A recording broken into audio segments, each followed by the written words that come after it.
Idea video अंगणवाडीतील मुलांच्या मातांसाठी. नमस्कार. आजच्या मीटिंगमध्ये तुम्हा सर्वांचे हार्दिक स्वागत आहे. मागच्या आठवड्यातील घरातील वस्तू मोजणे हा व्हिडिओ आणि वयोगटानुसार दिलेली वर्कशीट यावर गटात चर्चा करून तुम्ही मुलांसोबत ही कृती केली असेल. तुमचे विचार आणि अनुभव आम्हाला कळवा. आता आजचे काम सुरू करूया. तोपर्यंत व्हिडिओ इथेच थांबू. आता आपण पुढची कृती करूया, जिचे नाव आहे चला करून पाहूया. सर्व मातांना गोलात उभे करा. आता लीडर माता जंप, डान्स, क्लॅप अशा सूचना देईल. तेव्हा सर्व मातांनी तशी कृती करायची आहे.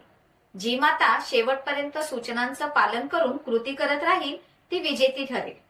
हा खेळ पूर्ण होईपर्यंत व्हिडिओ इथेच थांबू. आता पुढील क्रियाकृती करू, जिचे नाव आहे काही नवीन शिकूया. हिवाळ्यात त्वचेची काळजी घेणे खूप गरजेचे असते, कारण थंडी आणि कोरडी हवा त्वचेला कोरडी, फाटलेली आणि नीरस बनवते.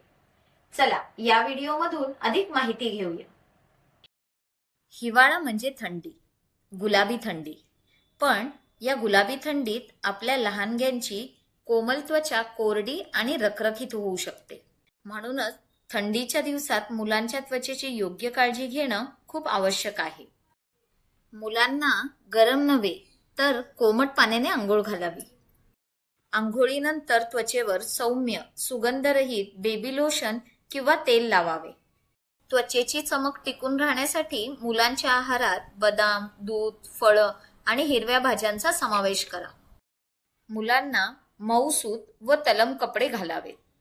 मुलांच्या शरीराला जर खास सुटत असेल किंवा रॅशेस आले असतील तर डॉक्टरांचा सल्ला अवश्य घ्या. या व्हिडिओचा तुम्हाला कसा फायदा होऊ शकतो हे सर्व मातांनी एक एक करून गटात सांगा.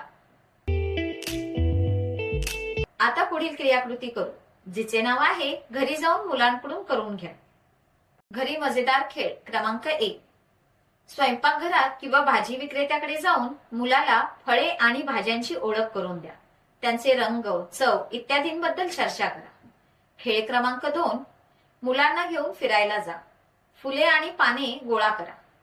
मातीचा एक गोळा घ्या आणि जमा केलेल्या वस्तू त्या मातीवर दाबून त्यांचा छाप तयार करा. दिलेल्या वर्कशीटमध्ये मुलांच्या वयोगटानुसार क्रियाकृती दिली आहे, त्या समजून घ्या आणि मुलांकडून करून घ्या. दिलेली क्रियाकृती आणि वर्कशीट करण्यात मुलाला आनंद वाटला का? हा अनुभव आमच्यासोबत नक्की शेअर करा. आजच्या क्रियाकृती इथेच संपत आहेत. अशाच नवीन माहिती आणि क्रियाकृतींसोबत पुढच्या आठवड्यात पुन्हा भेटू. तोपर्यंत तुमची आणि मुलांची काळजी घ्या. धन्यवाद.